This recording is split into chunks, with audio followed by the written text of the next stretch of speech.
نحمد اللہ ونصلي ونسلم على المصطفى وعلى آله المجتبى وأصحابه المرتضى أما بعد فأعوذ بالله من الشيطان الرجيم بسم الله الرحمن الرحيم والليل إذا يغشى والنهار إذا تجلى صدق الله العظيم وبلغنا رسوله النبي الكريم الأمين ونحن على ذلك لمن الشاهدين والشاكرين والحمد لله رب العالمين. حمد و ثنا کے بعد ہمارے آج کے جمعۃ المبارک کے خطاب کا موضوع ہے پیدل حج کرنے کا ثواب. انبیاء علیہم السلام کی اور علماء کی،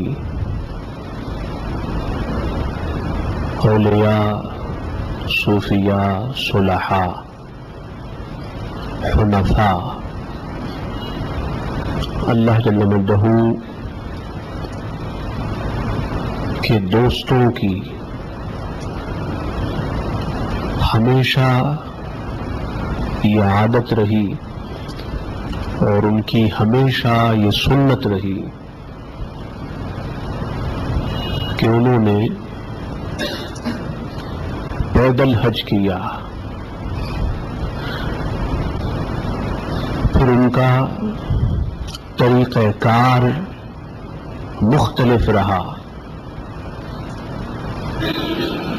بعض نے اپنے اپنے ممالک اور کنٹریز سے پیدل چل کر حج کیا.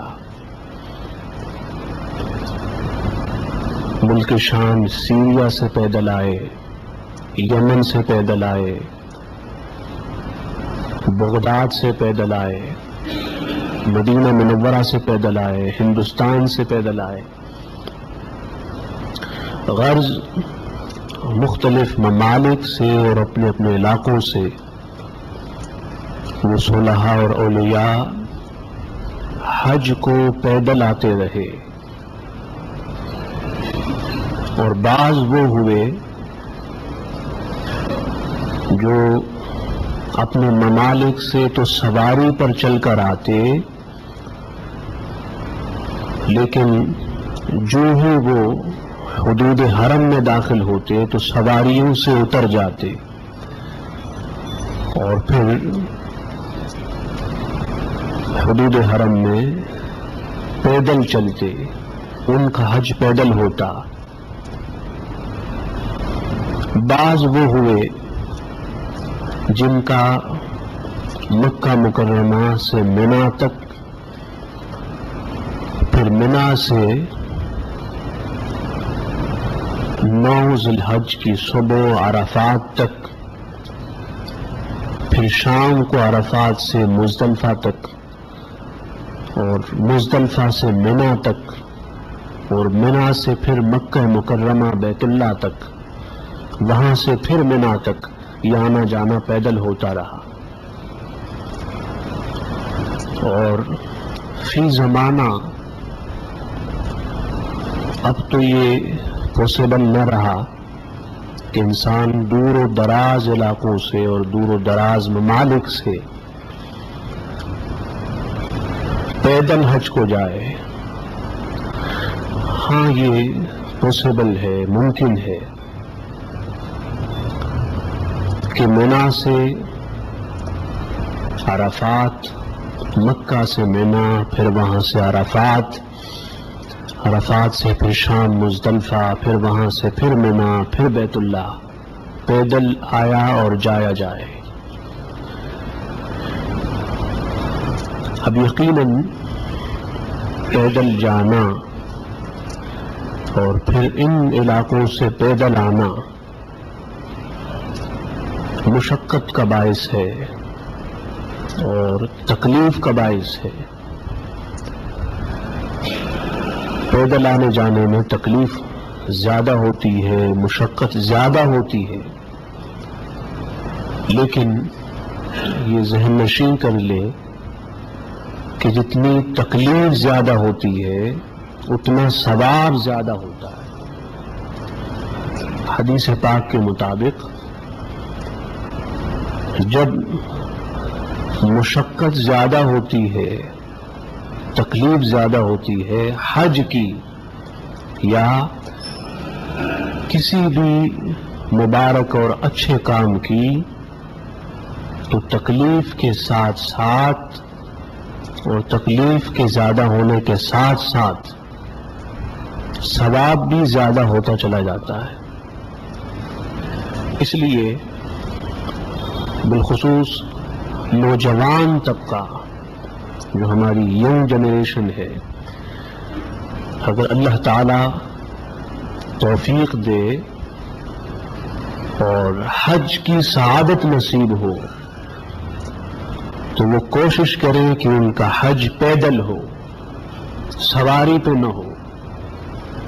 مکہ مکرمہ سے منی جانا، پھر عرفات، پھر مزدلفہ، پھر منی، پھر بیت اللہ، پھر منی، یہ سب آنا جانا پیدل ہو، سواری پہ نہ ہو۔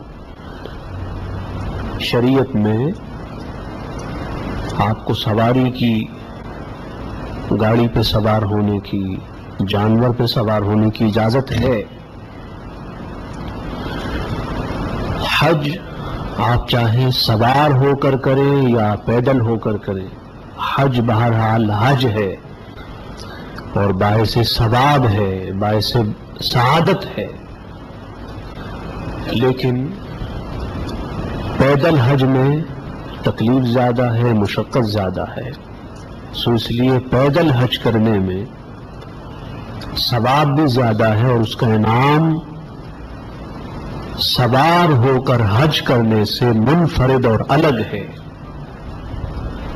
قرآن کریم فرقان حمید سورہ اللیل میں اس کی ابتدائی آیات میں اشارہ ہے اس بات کی طرف۔ اللہ پاک نے فرمایا واللیل، قسم ہے رات کی، اذا یغشا، جب وہ چھا جائے، اور قسم ہے دن کی جب وہ روشن ہو جائے۔ تو یہ راتیں ان کی راتیں ہیں جو لوگ اس کی رضا کے لیے پیدل حج کے لیے گئے اور آئے۔ یہ دن ان کے دن ہے جو لوگ اس کی رضا کے لیے حج کو پیدل گئے اور آئے۔ جب انسان اس کی رضا کے لیے پیدل حج کو جاتا ہے اور پھر پیدل پلٹتا ہے، لوٹتا ہے، تو اللہ پاک پھر اس کی راتوں کی قسم بھی اٹھاتا ہے اور اس کے دن کی قسم بھی اٹھاتا ہے۔ کبھی وہ اللہ کی محبت میں اور آقا علیہ السلام کے عشق میں راتوں کو پیدل چلتا ہے، کبھی دن میں پیدل چلتا ہے، کبھی رات تکالیف اٹھاتا ہے، کبھی دن میں تکالیف اٹھاتا اور برداشت کرتا ہے۔ تو پھر راتیں ان کی راتیں ہیں جو محبوب کے عشق میں جاگتے رہے، اور دن ان کے دن ہیں جو محبوب کے عشق اور محبت میں تڑپتے اور مچلتے رہے۔ دن ہوتا ہے تو دل مچلتا اور تڑپتا ہے کہ کب رات آئے اور وصال یار ہو، وصال محبوب ہو صلی اللہ علیہ وسلم۔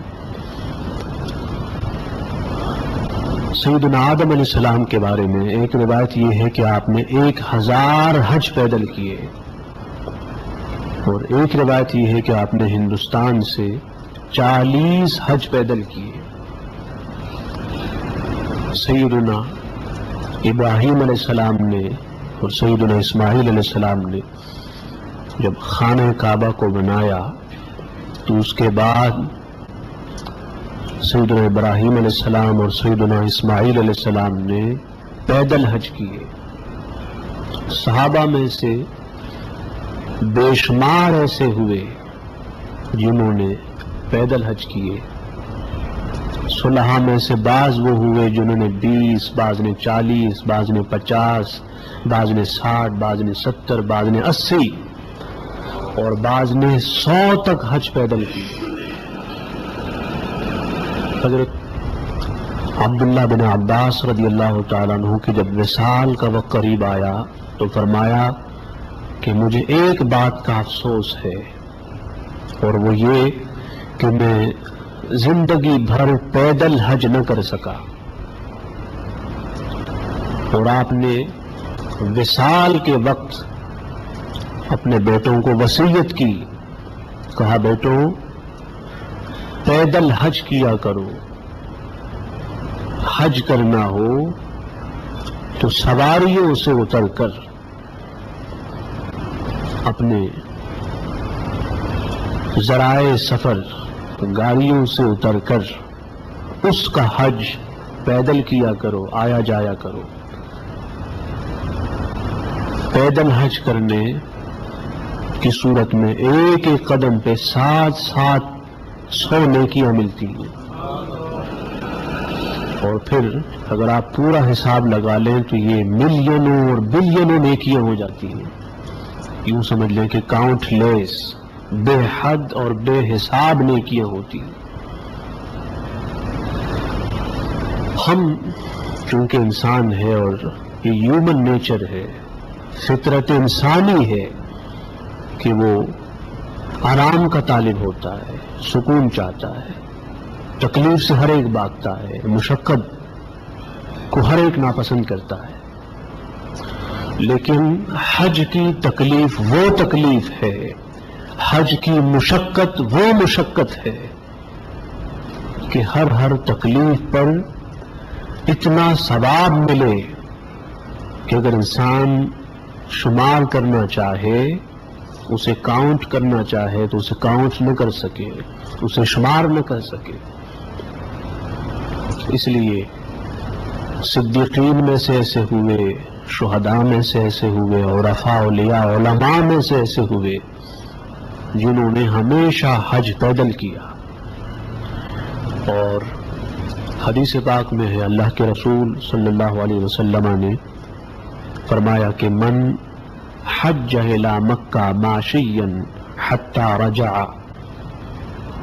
کتب له بكل خطوة 700 حسنة من حسنات الحرم۔ قیل وما حسنات الحرم؟ قال كل حسنة ب100,000 حسنة۔ اللہ کے رسول صلی اللہ علیہ وسلم نے فرمایا کہ جو شخص مکہ مکرمہ تک پیدل جاتا ہے، پیدل حج کرتا ہے، تو ہر قدم کے بدلے اس کے نام اعمال میں 700 نیکیاں لکھی جاتی ہیں، یہاں تک کہ وہ پلٹ آئے، جاتے وقت جو قدم اٹھا ہر قدم پہ 700 نیکیاں، لوٹتے وقت پلٹتے وقت جو قدم اٹھا ہر قدم پہ 700 نیکیاں۔ لیکن فرمایا کہ یہ نیکیاں حرم کی نیکیاں ہیں، ایک عام نیکی ہوتی ہے اور ایک حرم کی نیکی ہے۔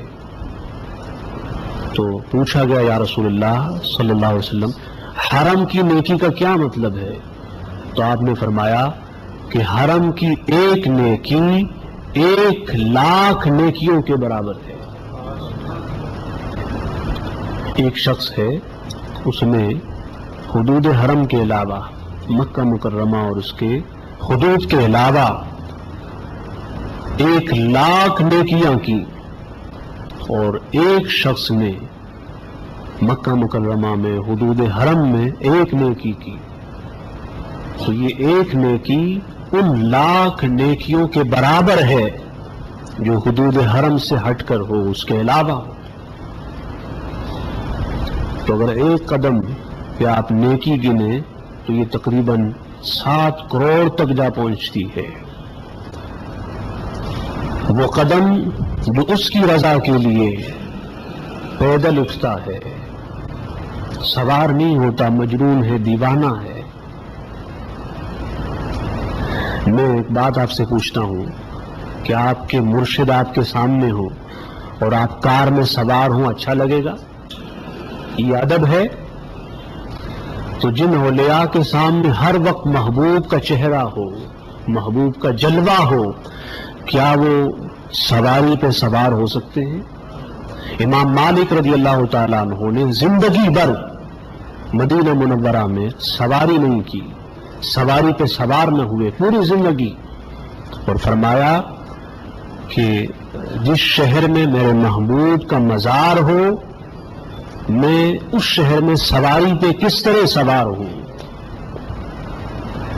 تو یہ اصل میں ان کی بات ہے جو بہت ہائی لیول کے ہیں، جن کے سامنے ہر وقت اللہ کا نور ہوتا ہے، محبوب کا چہرہ ہوتا ہے۔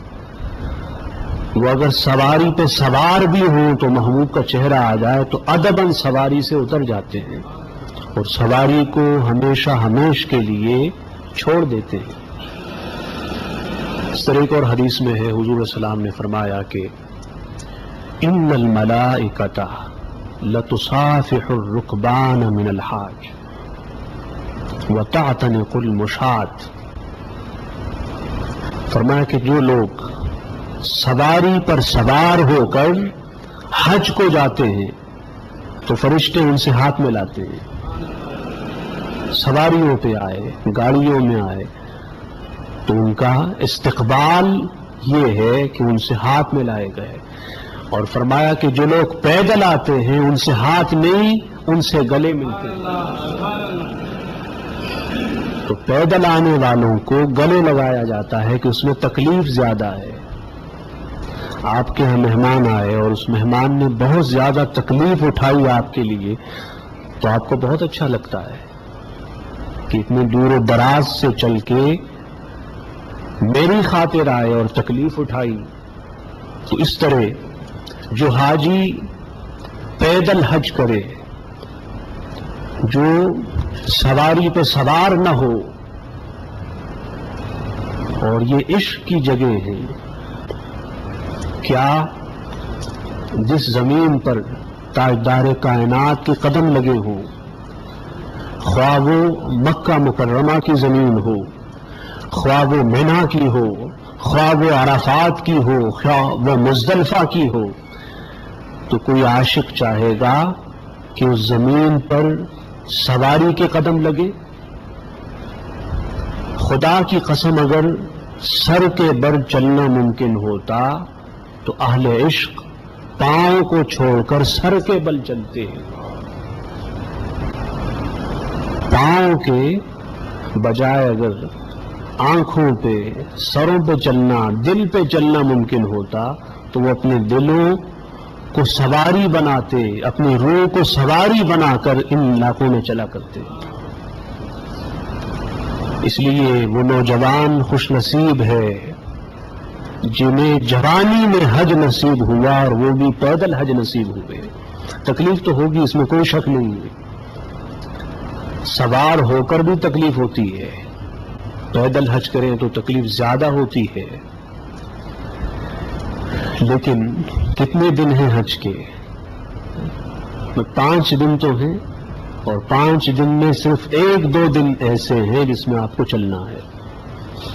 ایک 9 ذی الحج کا ہے اور ایک 10 ذی الحج کا ہے، 2 دن زیادہ چلنا ہے، تو 2 دن زیادہ چلیں، اور پھر جو باقی 3 دن ہیں، باقی 3 دن ہیں، اس میں سے تھوڑا سا آرام کر لیں۔ یہ الگ بات ہے کہ عشق میں آرام نہیں ہے، کیا عاشق آرام نہیں کرتا؟ عشق میں آرام نہیں ہے، نہ دن کو آرام، نہ رات کو آرام، نہ دن کو سونا، نہ رات کو سونا۔ سیدنا ابراہیم خواص اللہ کے اولیاء میں سے دوستوں میں سے ہوئے، وہ اپنے دوستوں کے ساتھ سفر حج پہ روانہ ہوئے۔ چلتے چلتے دل میں خیال آیا کہ میں ان سب سے الگ ہو جاؤں اور تنہا ہو کر چلوں۔ دوستوں سے الگ ہوئے اور تنہا جانے لگے۔ چلتے چلتے 3 دن گزر گئے، 3 راتیں گزر گئیں۔ نہ ان دنوں میں کچھ کھایا، نہ پیا، نہ پیشاب وغیرہ کی حاجت ہوئی، نہ انہیں بھوک لگی نہ پیاس لگی۔ کئی دنوں تک پیدل چلنے کے بعد، حج کے لیے جا رہے ہیں پیدل، ایک جنگل میں جا پہنچے۔ بڑا خوبصورت جنگل تھا جہاں ہر طرف پھل اور پھول لگے ہوئے تھے، سرسب و شاداب۔ وہاں پانی کا ایک چشمہ تھا۔ حضرت ابراہیم خواص اس پانی کے چشمے کے پاس جا پہنچے۔ اتنے میں کچھ لوگ آئے جن کے چہرے انسانوں جیسے تھے اور ان کی منقش چادریں تھیں، نقش و نگار والی چادریں پہنے ہوئے تھے۔ انہوں نے ابراہیم خواص کو سلام کیا، آپ نے سلام کا جواب دیا۔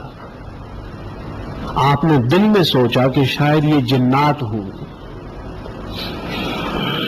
یہاں سوچنا تھا وہاں انہوں نے جواب دیا ہم جنات ہیں، ان جنات میں سے ہے جنہوں نے بیت عقبہ کی رات حضور علیہ السلام سے قرآن سنا تھا، اور حضور کی اتنی میٹھی آواز تھی کہ طبیعت مچل اٹھی، اور جب حضور سے قرآن سنا، اللہ کا کلام سنا، اس وقت سے دنیا سے دل اچاٹ ہو گیا، دنیا چھوڑ دی، بس اس کے اور اس کے محبوب کے ہو گئے۔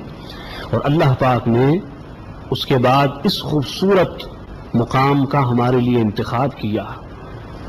تو آپ نے ان سے پوچھا کہ میرے ساتھی جو میرے ساتھ حج پہ روانہ ہوئے تھے کتنے دور ہیں؟ تو انہوں نے جواب میں وہ مسکرائے اور کہا کہ یہ اتنے دور آپ آ گئے ہیں کہ اب تو کئی مہینے اور کئی سال لگیں گے جاتے وقت۔ اور فرمایا ابراہیم خواص اس مقام پر ایک تو آیا ہے اور ایک تیرے سوا ایک اور نوجوان آیا تھا جس کا یہاں انتقال ہو گیا، اور یہ دیکھ سامنے اس کی قبر ہے۔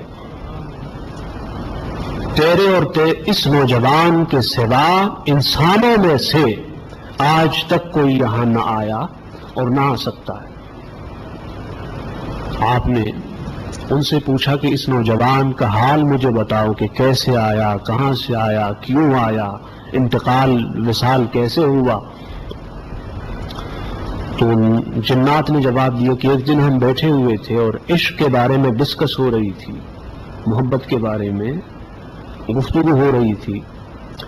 اتنے میں ایک نوجوان آیا، اس نے سلام کیا، ہم نے سلام کا جواب دیا۔ ہم نے پوچھا نوجوان من این انت، کہاں سے آیا ہے؟ تو اس نے کہا من نیشاپور، میں نیشاپور سے آیا ہوں۔ پوچھا نیشاپور سے یہاں تک آنے میں کتنے دن لگے؟ اس نے جواب دیا 7 دن لگے۔ جہاں مہینے لگتے ہیں، سال لگتے ہیں، وہ نوجوان 7 دن میں آیا۔ تو وہ سمجھے کہ یہ عام نوجوان نہیں ہے، یہ پیدل چل کر آنے والا عام نوجوان نہیں ہے۔ تو انہوں نے پوچھا کہاں کا ارادہ ہے؟ کہا راہ انابت، اللہ کے پاس جانے کا ارادہ ہے۔ پھر عذاب قبر کے بارے میں پوچھا تو فرمایا کہ اس نوجوان نے جب عذاب قبر پہ گفتگو کی، اس دوران اس پہ اللہ کا خوف طاری ہوا، اللہ کا ڈر طاری ہوا، اور وہ تڑپ تڑپ کر خوف الہی اور خشیت الہی سے مر گیا۔ ہم نے اس کی قبر بنائی، اسے دفن کیا۔ ابراہیم خواص نے فرمایا میں اس کی قبر کے پاس گیا، قبر پہ لکھا ہوا تھا ھذا حبیب اللہ القتیل فی غیرہ، کہ یہ اللہ کا دوست ہے جو غیرت میں مارا گیا، غیرت عشق اس کی قاتل ہے، غیرت محبت نے اسے قتل کیا ہے۔ فرمایا بڑا خوبصورت علاقہ تھا، تالاب تھا پاس میں، ایک حوض بنا ہوا تھا، خوبصورت باغ تھا، اس کے پاس قبر تھی، قبر کے پاس ایک پھولوں کا گلدستہ رکھا ہوا تھا، وہاں سے خوشبو آ رہی تھی۔ تو ایک پیدل جانے والا حج کو وہ نوجوان تھا جس کا وصال ہوا، اور ایک ابراہیم خواص تھے جن کا وصال ہوا۔ آپ کے ہاں جب حاجی آتے ہیں تو آپ پھولوں کا ہار پہناتے ہیں، ایسا ہوتا ہے نا، خوشبو ہوتی ہے۔ جب اس کی رضا کے لیے کوئی پیدل حج کو جاتا ہے تو وہ بھی پھولوں کے ہار بیچتا ہے، پھولوں کے گلدستے بیچتا ہے، خوشبو سے اس کا استقبال ہوتا ہے۔ آپ کا استقبال کرنے والے، آپ کو رخصت کرنے والے انسان ہوتے ہیں، ان کا استقبال کرنے والے، رخصت کرنے والے اس کے ملائک اور فرشتے ہوتے ہیں۔ فرماتے ہیں کہ میں اس سوچ میں تھا، اتنے میں مجھے غنودگی ہوئی، نیند آئی، اور میں نے جب آنکھیں کھولی تو اب میں مسجد عائشہ مقام تنعیم میں تھا، مکہ مکرمہ میں تھا۔ اور فرمایا کہ میں نے جب اپنے لباس کو دیکھا تو اس میں پھولوں کا ایک گلدستہ رکھا ہوا تھا جس سے خوشبو آ رہی تھی۔ فرمایا کہ پھولوں کا وہ گلدستہ میرے پاس 1 سال تک رہا، لیکن وہ چینج نہ ہوا، اس میں کوئی تغیر نہ آیا، کوئی تبدل نہ آیا۔ آپ کے پھول صبح کو لے لیں شام تک مرجھا جاتے ہیں، لیکن جو اس کے پھول ہوں وہ چاہے پودے میں ہو یا اس سے الگ ہو جائے، ہمیشہ تر و تازہ رہتے ہیں۔ فرماتے ہیں کہ اس کے بعد وہ پھولوں کا گلدستہ خود بخود مجھ سے غائب ہو گیا۔ اس لیے لوگوں، اس کی رضا کے لیے حج کی ہر تکلیف مسکرا کر برداشت کرو، اس کی رضا کے لیے حج کی ہر مشقت مسکرا کر خندہ پیشانی سے برداشت کرو، اور ہو سکے تو سواریوں سے اتر کر اس زمین مقدس پہ پیدل چلا کرو اور پیدل حج کیا کرو۔ وما علینا الا البلاغ۔